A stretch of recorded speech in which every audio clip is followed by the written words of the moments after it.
The castle towers over the centre of Edinburgh, standing as it does on the plug of an extinct volcano. Glacial erosion resulted in the classic crag and tail formation, with the tail being the city's Royal Mile. You will see that it is not a single building, but as many sheltering behind its fortified walls. Amongst them are the royal apartments, military barracks, a chapel, the National War Memorial, and various military and regimental museums. The main entrance is flanked by statues of Robert the Bruce and William Wallace. The daunting half-moon battery was followed by the Argyle Tower, and under it is the original entrance gate to the castle.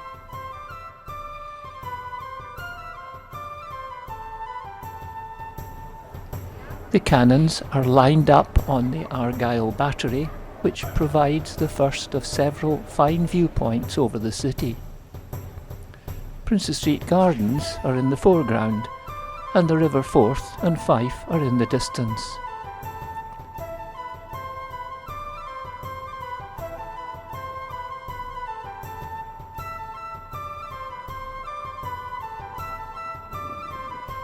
Heading to the west side of the castle, there is an imposing former hospital building.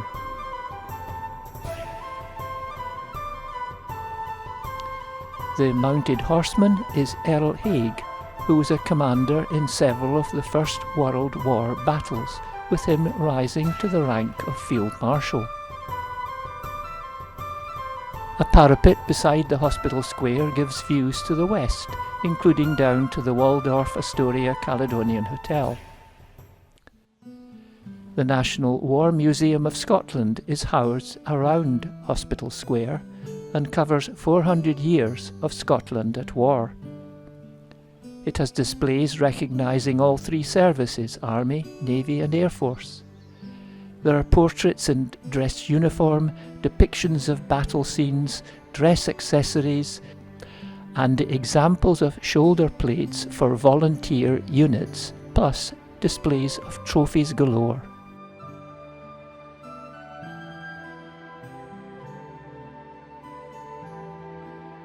There were smaller museums for the Royal Scots and, in the corner of the new barracks building, for the Royal Regiment of Scotland. The imposing Governor's House dates from 1742. The prison of war was a series of gloomy cellars which had been used at various times for storage, as barracks, and at the time of war to house prisoners. Originally they were Frenchmen during the 7 Years' War, and later Americans during the American War of Independence.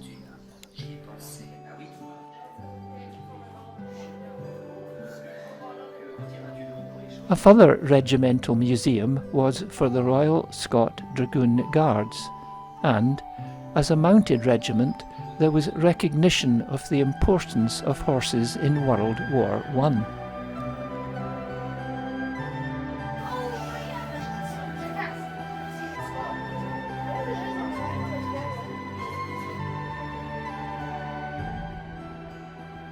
To reach the next level meant heading up a cobbled road through Foog's Gate.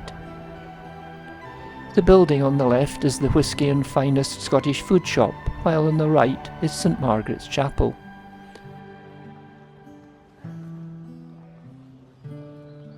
Between the two buildings was a small viewpoint looking down on the 1 o'clock gun position. St Margaret's Chapel is the castle's oldest building, dating from 1130. Going up round the side of the chapel leads to the highest viewpoint. The chapel is tiny inside, but 30 people have squeezed in for a private marriage. Just outside stands Mons Meg Cannon, dating from 1449. It was powerful for its time and could fire the balls a distance of 2 miles.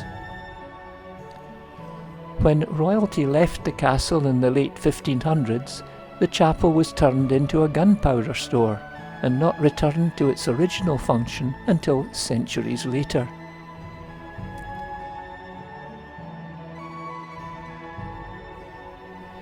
The high viewpoint allowed a further look at Princes Street and the new town.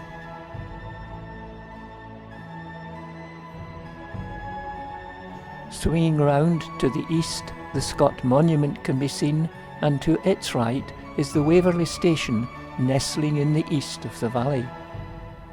A ceremony not to be missed is the firing of the 1 o'clock gun, which can cause you to jump even although you were expecting it.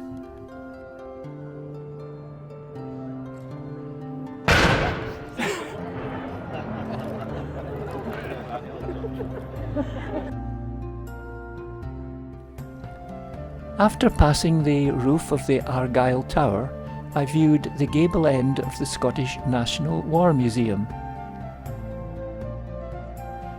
This stands on the north side of Crown Square, and the building to its right is the Royal Palace.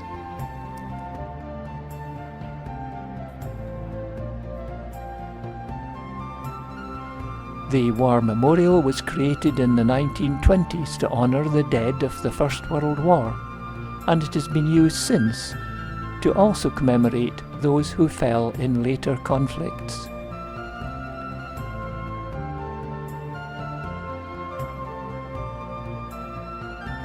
The palace includes elements of early towers. The ER cipher lacks the normal 2 in Scotland.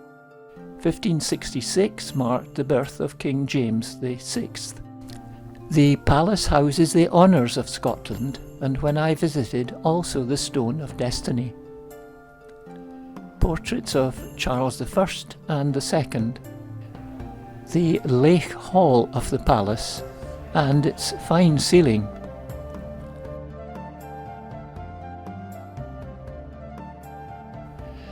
The castle's Great Hall dates from 1512, when it was used as a banqueting chamber.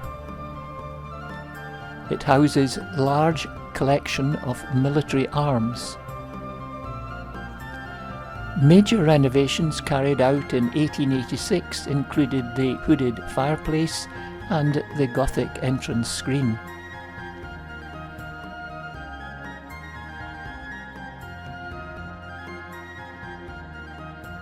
Looking up reveals the original impressive oak hammer beam roof. These are literally the keys to the castle, with tags marking royal visits over the years. Coming out of the hall, the building on the left houses a cafe. I then noticed the carving for medicine and healthcare on the wall of the War Memorial. The fore-well may have predated the castle itself. The Lang Stairs is a flight of 70 steps, leading back down to the castle gates and hence back to the esplanade. At its foot, the Ramsay Garden is a block of private apartments.